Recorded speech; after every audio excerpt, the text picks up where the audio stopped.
mediante casamento, mas não se ligarão um ao outro, assim como o ferro não se mistura com o barro.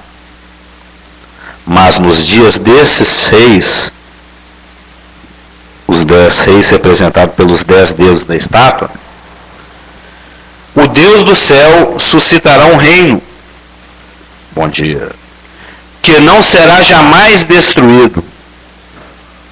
Este reino não passará a outro povo, esmiuçará e consumirá todos estes reinos, de ouro, de prata, de bronze, de ferro misturado. Esmiuçará e consumirá todos estes reinos, mas ele mesmo subsistirá para sempre. Como viste que do monte foi cortada uma pedra sem auxílio de mãos, e ela esmiuçou o ferro, o bronze, o barro, a prata e o ouro, o grande Deus fez saber ao rei o que há de ser futuramente. Certo é o sonho e fiel a sua interpretação. Então o rei Nabucodonosor se inclinou e se prostrou rosto em terra perante Daniel, e ordenou que lhe fizessem oferta de manjares e suaves perfumes. Disse o rei a Daniel: certamente o vosso Deus é o Deus dos deuses, e o Senhor dos reis, e o revelador de mistérios, pois pudeste revelar este mistério. Então o rei engrandeceu a Daniel e lhe deu muitos e grandes presentes, e o pôs por governador de toda a província da Babilônia, como também o fez chefe supremo de todos os sábios da Babilônia. A pedido de Daniel, constituiu o rei a Sadraque, Mesaque e Abednego sobre os negócios da província da Babilônia. Daniel, porém, permaneceu na corte do rei. Como nós temos visto, Deus resolveu dar a Nabucodonosor e dar a Daniel a revelação, a interpretação daquilo que Nabucodonosor recebeu como informação na forma de um sonho, o plano dele para as nações gentílicas. Nós já estudamos no capítulo 1 que Israel estava sob a disciplina de Deus, por inúmeros motivos, sendo que o principal deles foi o fato deles desrespeitarem os 2 primeiros mandamentos que Moisés desceu com eles lá do Monte Sinai, que não terás outros deuses diante de mim. O propósito de Deus para Israel é fazer com que Israel fosse um povo exclusivo, um povo diferente, uma nação santa, sacerdotal, diferente de todas as outras nações. Mas se por um lado Deus trabalhou na nação de Israel, Satanás também trabalhou. E Satanás fez e tentou fazer com Israel o que ele tenta fazer conosco: deixar a gente com a cara de mundão, fazer com que nós não sejamos diferentes em nada do resto, que é o que ele está conseguindo fazer com a igreja de Laodiceia. É uma igreja indistinta, é uma igreja onde você não percebe diferença entre o crente e o incrédulo. O propósito de Deus para Israel é fazer com que Israel fosse cada vez mais distinta, diferente de todas as outras nações, e o propósito de Satanás é fazer com que Israel fosse uma nação como todas as outras, idólatra, andando segundo os olhos. E como Deus disciplina todos a quantos recebe por filho, Israel também é filho de Deus, no sentido nacional, né? Do Egito chamei o meu filho. Isso primeiramente foi para a nação de Israel, mas também numa aplicação e extensão profética. Serviu para Jesus Cristo, quando foi levado pelos seus pais para o Egito, fugindo daquele rei lá, Herodes. Deus precisou disciplinar Israel. E Deus não somente levou Israel para ficar no cativeiro babilônico por 70 anos, do ano 605 a.C.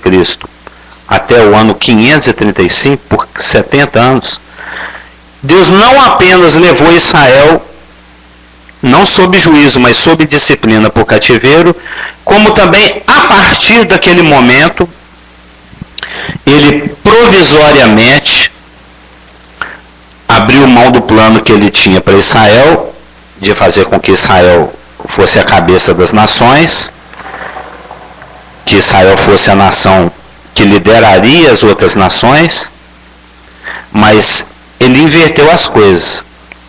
A partir do ano 605 começou um período que escatologicamente se chama o tempo dos gentios. É um período de tempo separado por Deus, é um período de tempo onde a permissão divina atua, não a vontade direta de Deus, mas uma permissão divina tem acontecido já há 2617 anos. Esse tempo se chama tempo dos gentios. É um período durante o qual os gentios têm permissão para pisotear Jerusalém. É um período durante o qual os gentios, ao invés de estarem submetidos à liderança de Israel, como nação, eles estão mandando em Israel. Isso começou no ano 605 a.C. e se estende até hoje e vai se estender até o final da tribulação. Até o final da tribulação. É um período muito longo. E ao longo desses 2700 anos quase, Deus permitiu que a Babilônia, o povo babilônico, a começar de Nabucodonosor, oprimisse e submetesse Israel, que é a cabeça de ouro aqui da estátua, que é o leão alado da profecia de Daniel 7. Quando nós estivermos estudando na profecia de Daniel 7, nós vamos ver que Daniel 2 e Daniel 7 são paralelos. Eles são sinópticos, como se diz, não é? Não tem lá os evangelhos, Mateus, Marcos, Lucas e João? E todos eles, entre parênteses, contam a mesma história, mas sob óticas diferentes e objetivando propósitos diferentes, ainda que o conteúdo seja o mesmo. Daniel 2 e Daniel 7 acontece a mesma coisa. Em Daniel 2, Deus está revelando para um gentio, o primeiro de muitos gentios que pisariam em Jerusalém, que oprimiriam Israel. Nabucodonosor, Ciro, Assuero, Alexandre o Grande, Antíoco Epifânio. A besta do Apocalipse vai ser a última, lá com a Confederação Europeia, por 3 anos e meio, lá no final da tribulação. Tudo por permissão divina. Então, começando do ano 605 e se estendendo até algo que está no futuro, Israel vai ter que engolir essa. É o tempo dos gentios, é o tempo em que os gentios é que mandam. Tudo permissão divina. E nós já vimos a Babilônia como a cabeça de ouro, nós vimos a Média Pérsia como o peito e os braços de prata, que sucedeu a Babilônia. Nós vimos os quadris e o ventre de bronze, que profeticamente simbolizam o império posterior ao Medo-Persa, que foi o império grego. E começamos a ver as pernas de ferro, que simbolicamente, profeticamente, escatologicamente, representam o Império Romano, que sucedeu o Império Grego. E existe um paralelismo. Daniel 2 apresenta o desenrolar desse enredo gentílico da ótica da estátua, da ótica de Nabucodonosor. Os comentaristas até falam que, se por um lado Daniel 2 apresenta a mesma história, mas na ótica de metais que possuem um certo valor, Daniel 7, que fala do mesmo assunto, o desenrolar histórico profético da sucessão de reinos que oprime Israel, da ótica divina.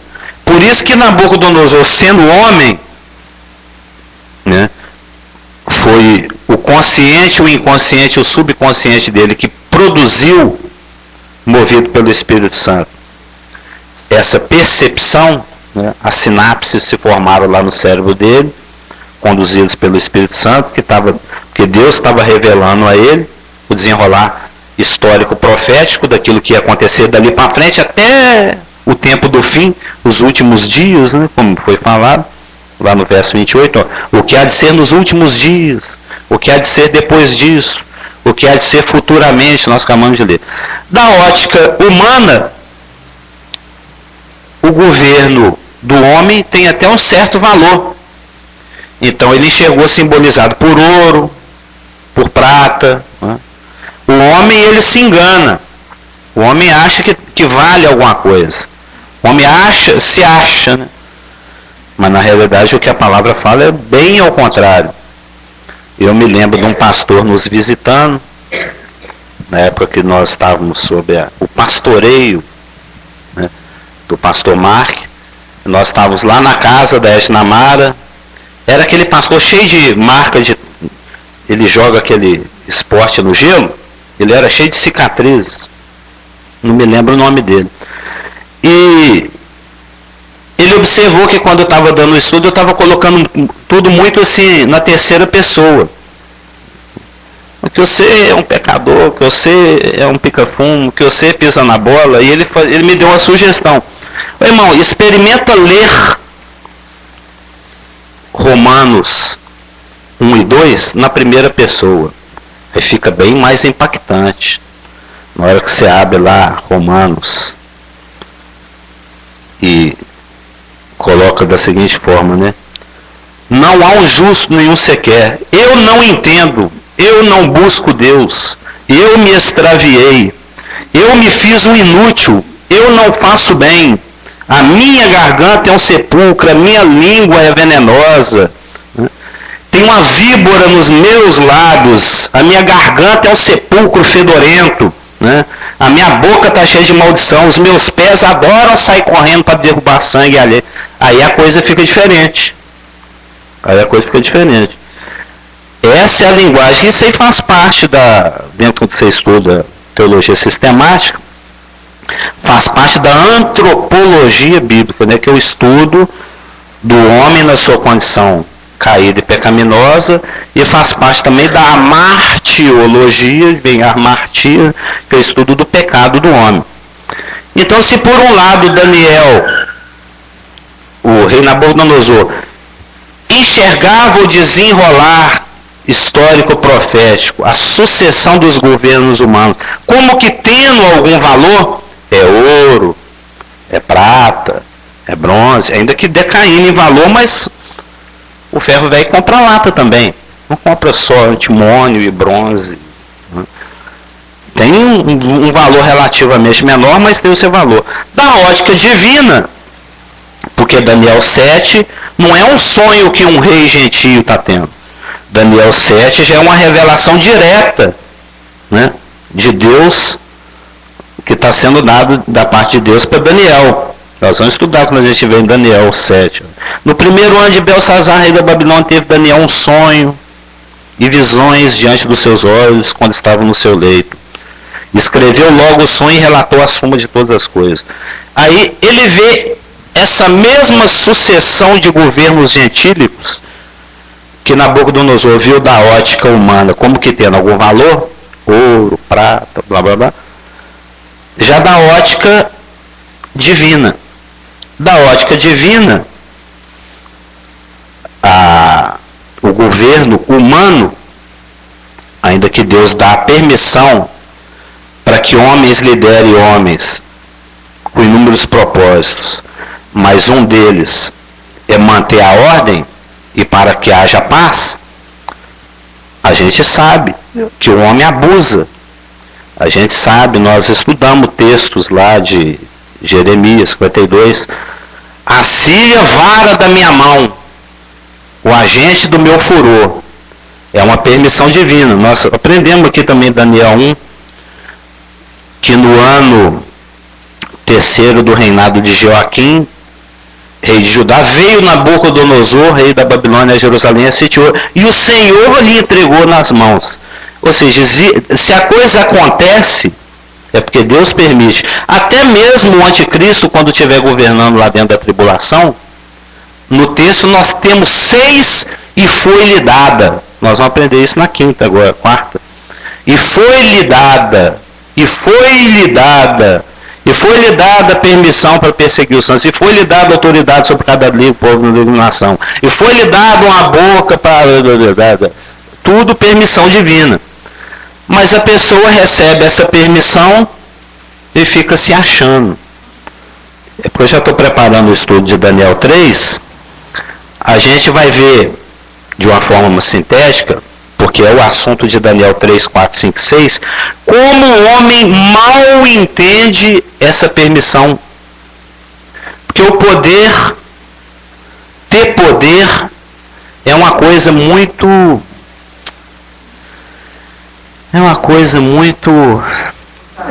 Se por um lado é bom, por outro lado é péssimo para quem o exerce, porque a pessoa se corrompe. Qualquer formazinha de autoridade, o homem já está achando que é alguma coisa, e não é. É só uma permissão. Também, só você falando da invasão de Nabucodonosor, também é um cumprimento de uma profecia, né? Sim. Eu estava lendo aqui, 2 Crônicas, capítulo 32, que quando Ezequias, está lendo o versículo 31, capítulo 32 de 2 Crônicas. Contudo, no tocante aos embaixadores dos príncipes da Babilônia, que foram enviados a ele, a perguntarem acerca do prodígio que fez naquela terra, Deus o desamparou para tentá-lo, para saber tudo o que havia no seu coração. Aí é interessante que aqui, quando Isaías pergunta para Ezequias o que os príncipes da Babilônia foi fazer ali, ele falou, não, o profeta fez igual o Natan fez com Davi, né? Ezequias falou, não, eu mostrei tudo, as taças de ouro, mostrei tudo que tinha no templo, mostrei todas as nossas riquezas, todos os nossos tesouros. Isaías falou, profetizou, ó, vai vir em tempo que eles virão e levarão tudo para a Babilônia. Isso aconteceu aqui em Daniel 1:1. E também ilustra exatamente o que nós estamos falando. Porque, em especial, o governo de Israel era um governo teocrático, no qual Deus é que manda e o rei era apenas um agente, um representante visível. E dentro desse assunto do mau entendimento que o governante, aquele que detém o poder, e principalmente por condução satânica, tem das coisas, o mau entendimento, foi o caso do Ezequias.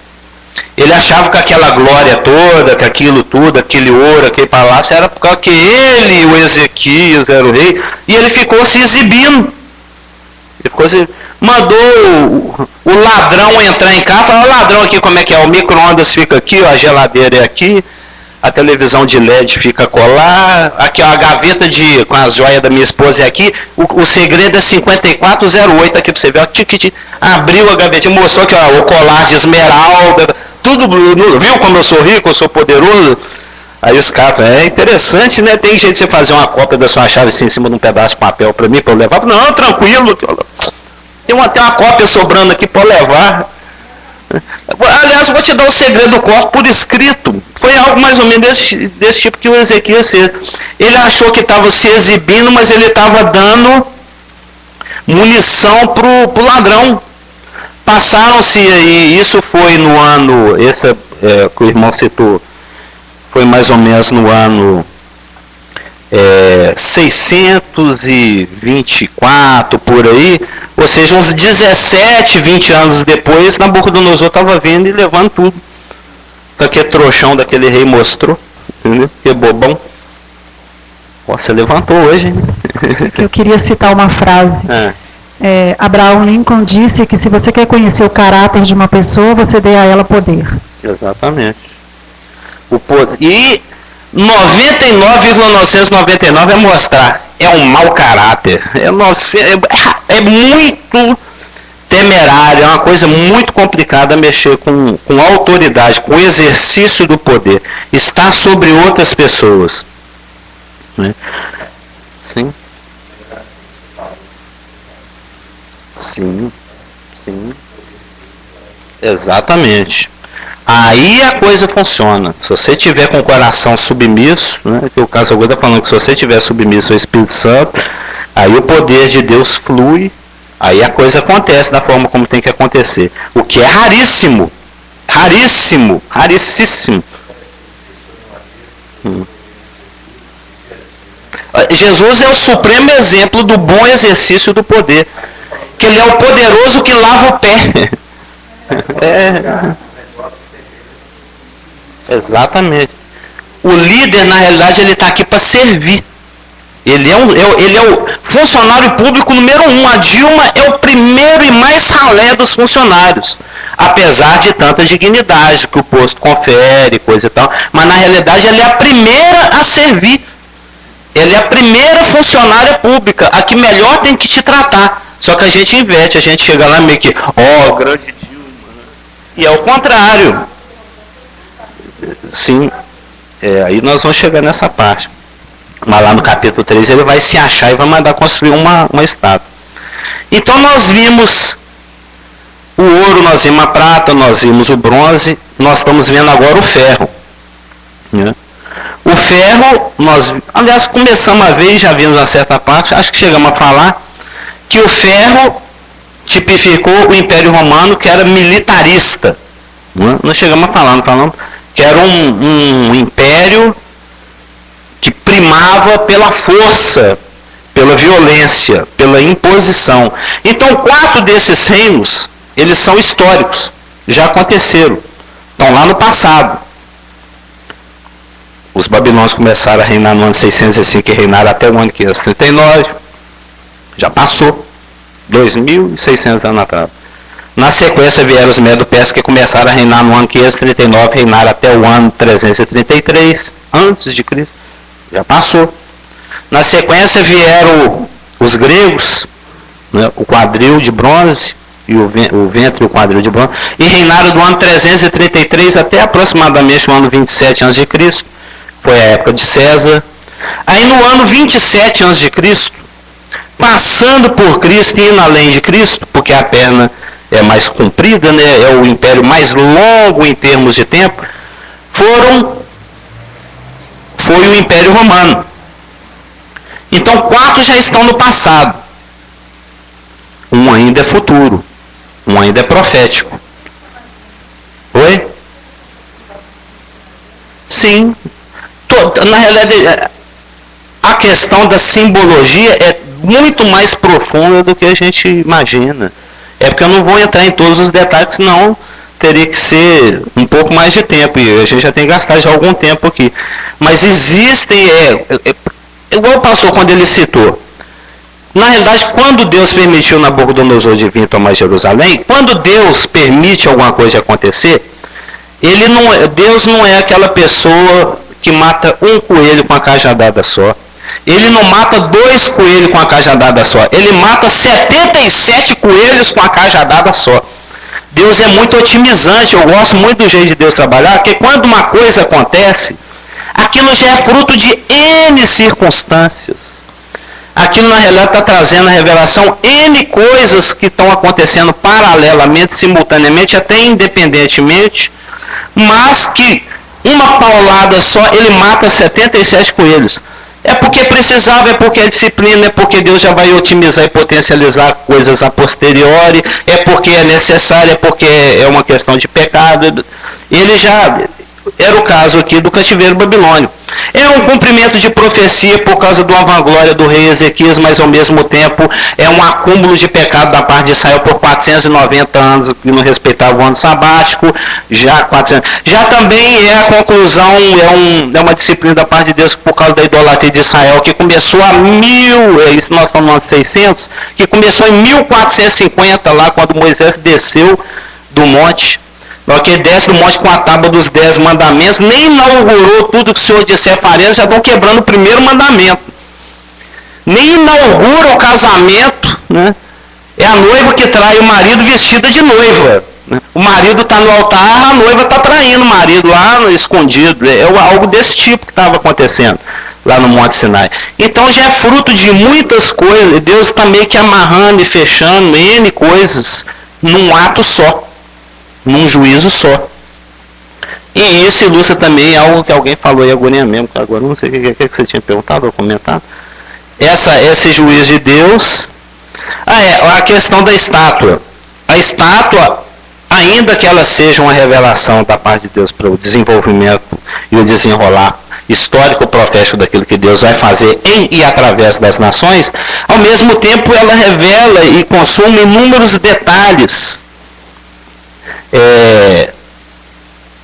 que são pertinentes às questões, né? Alguns eu tenho até percebido agora, nesses dias que eu estou estudando, que eu não tinha percebido há 20, a 30, a 15 anos atrás. Inclusive um muito interessante que eu quero chegar nele aqui.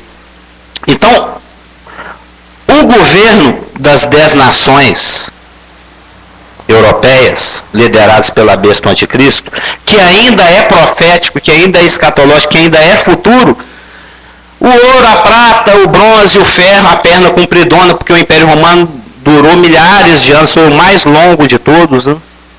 O de Nabucodonosor durou 66 anos.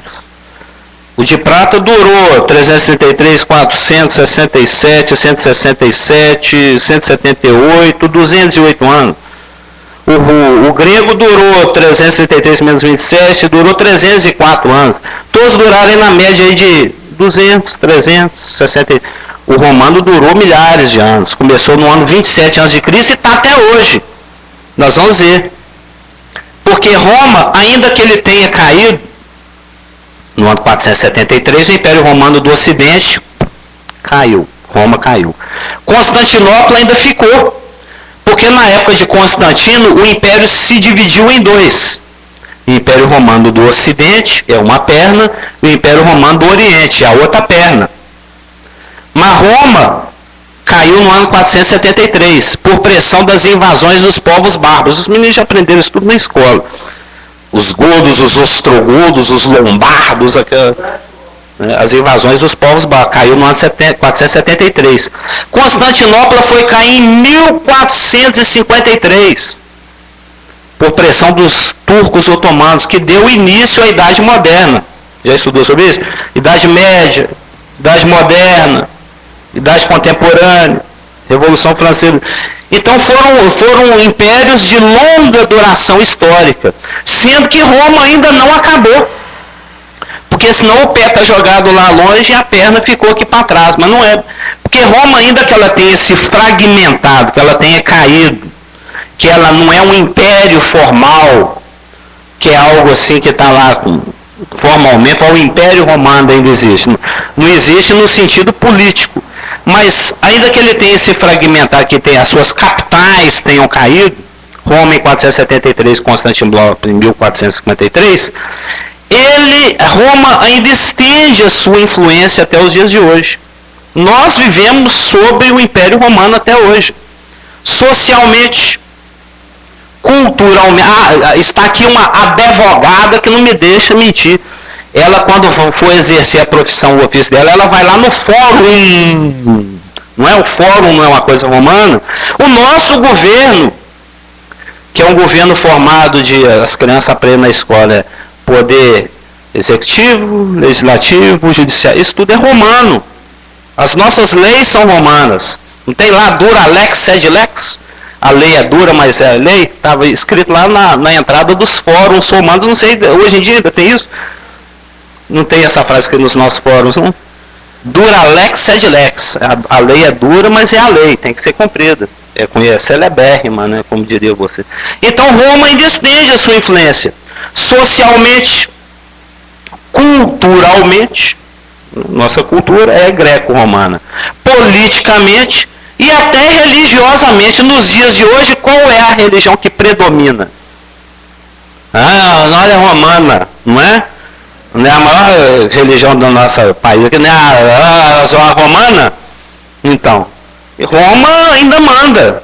Ainda manda. Inclusive o rapaz que usa um chapéu em forma de peixe, que lidera a igreja romana, ele manda nos 6 de hoje. Eles vão lá tudo pedir bênção. O Lula vai lá, pede bênção, a Dilma pede bênção, o Osama pede bênção, todo mundo vai lá beijar a mãozinha dele. Ele manda até hoje. A gente vai ver isso em Apocalipse 17.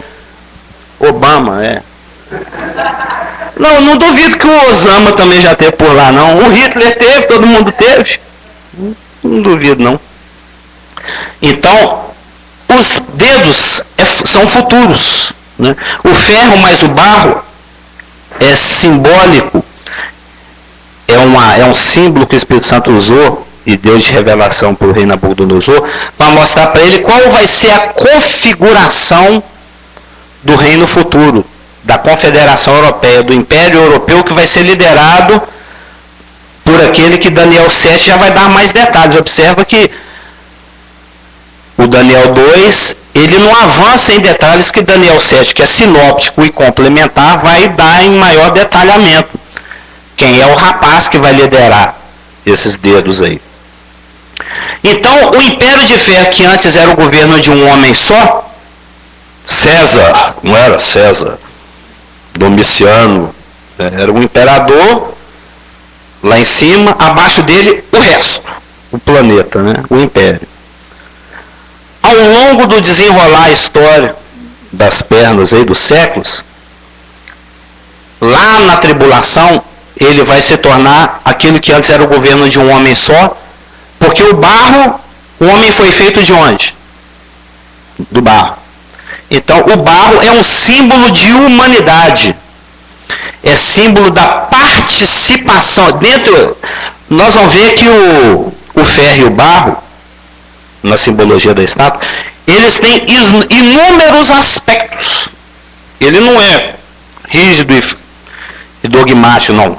O barro só significa isso. O ferro só significa força. Não. Muitos símbolos na Bíblia, ele tem uma certa...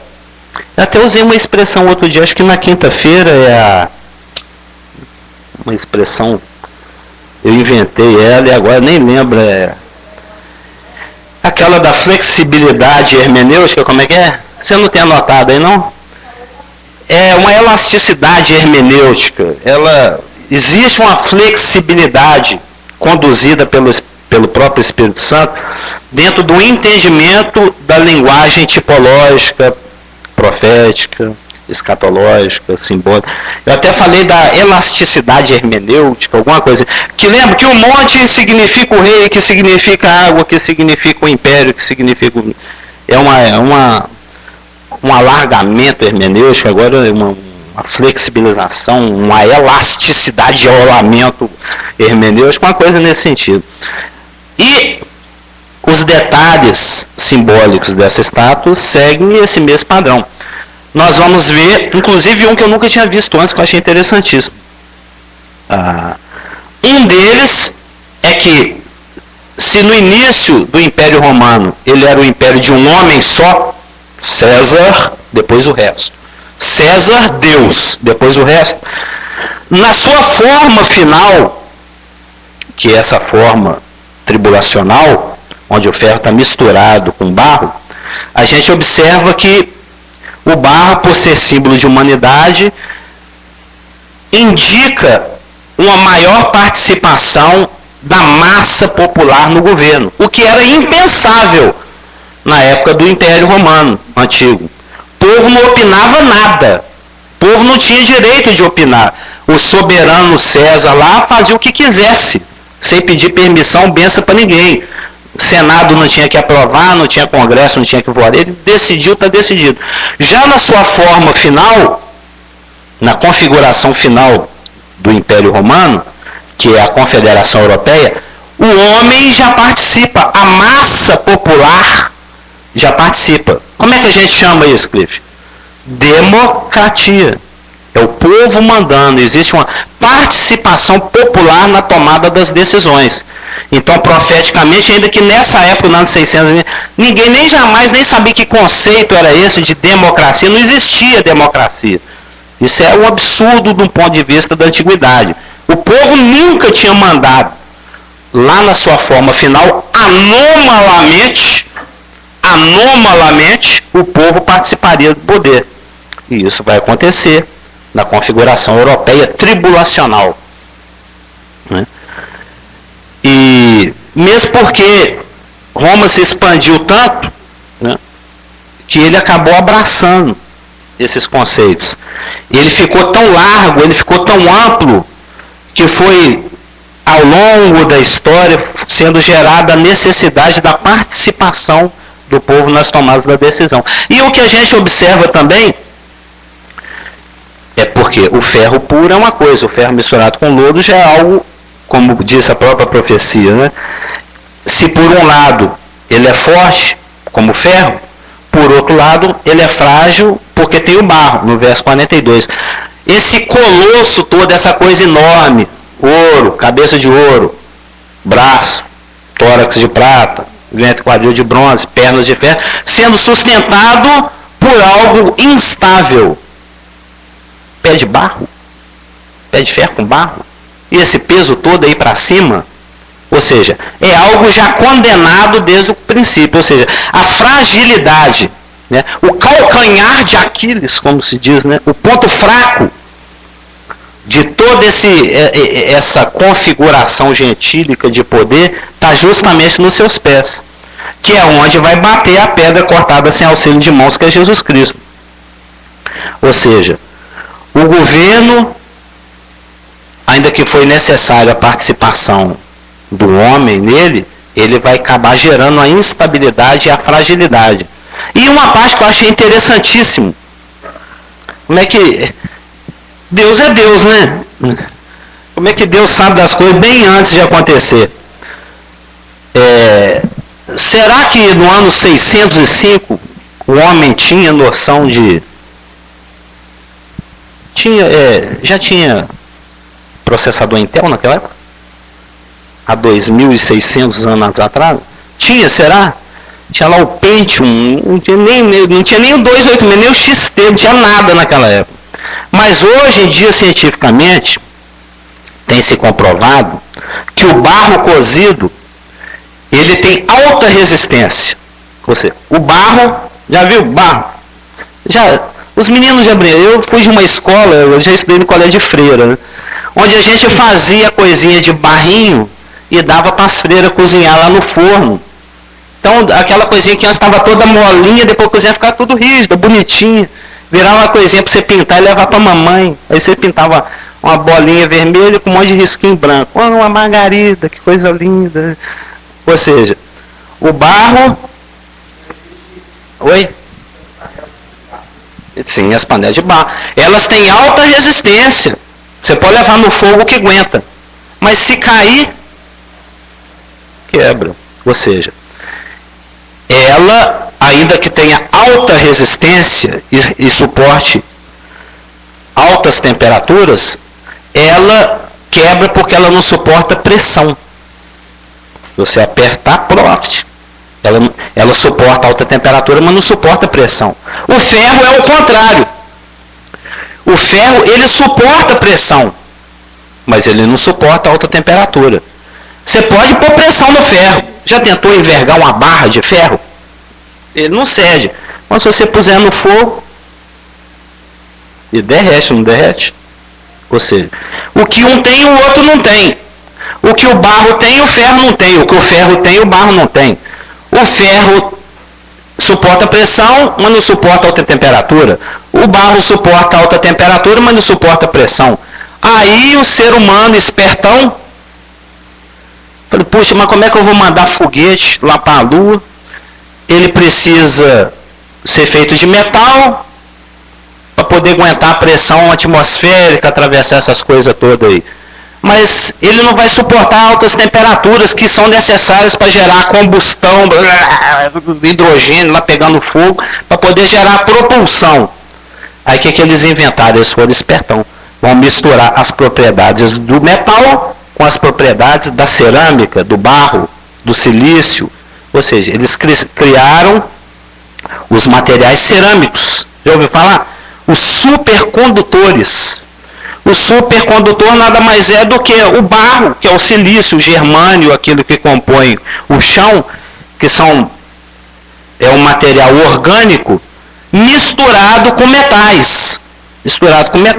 Aí eles criam os supercondutores. Inclusive misturando-se metal com um certo tipo de barrinho, né, um certo tipo de coisinha que tem no chão, chamado silício, criou-se os processadores, que é o cérebro dos nossos computadores hoje.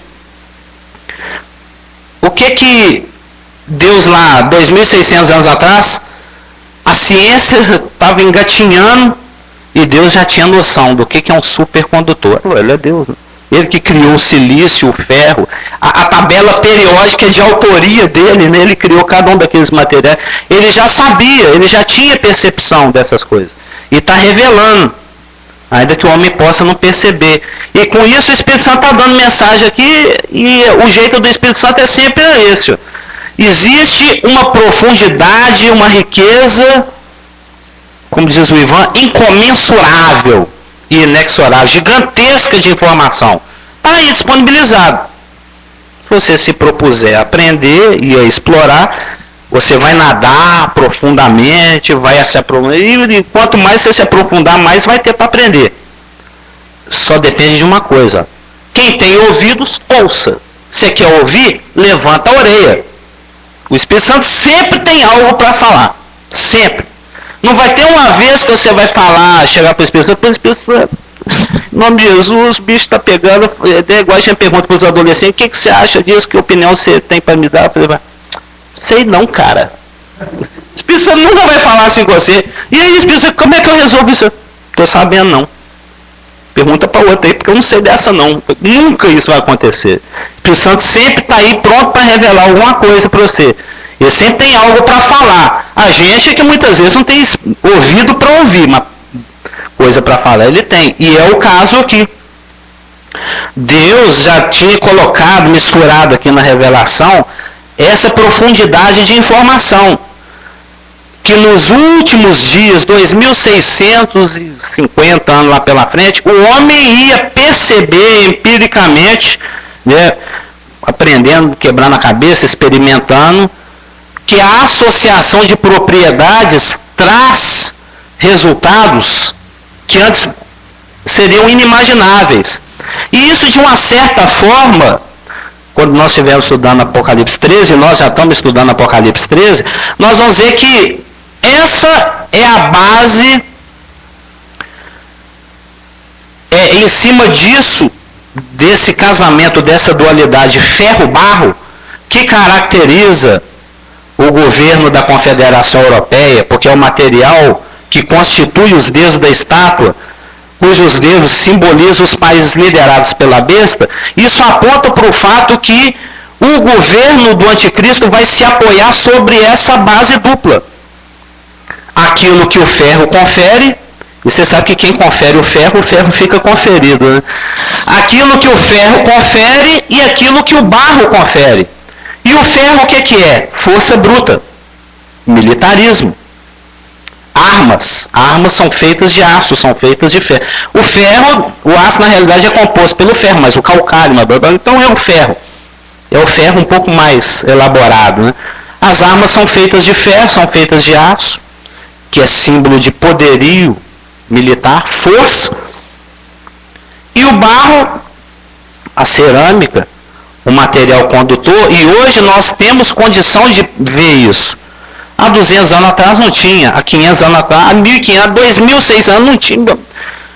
Como é que alguém poderia perceber há 2.600 anos atrás que existiria um dia que o homem ia fazer o casamento do barro com o metal, ia criar um microprocessador, que ia ser o cérebro de uma máquina essa que seria usada para vigilância eletrônica? Não é o que os Estados Unidos já ensaia e pratica. Os Estados Unidos nada está mais sendo que o laboratório do anticristo. Satanás ele vai treinando antes. Então, a base do poder do anticristo vai ser a força, o ferro e a conspiração, a vigilância eletrônica, a manipulação da informação. Sem o controle da informação, é impossível perseguir Israel. Sem a vigilância eletrônica, sem isso que o mundo digital permite hoje, essa espionagem toda, esse controle da privacidade, esse Big Brother-olamento todo, é impossível o anticristo exercer o poder dele. A questão da informação global, até porque Satanás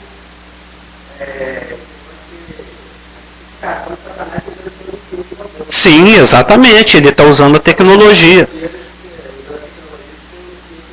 Ele tá usando a tecnologia para fazer essa contrafação, essa simulação, para dar essa ilusão. Satanás só trabalha com holograma, nada é real. Amém? Podemos orar?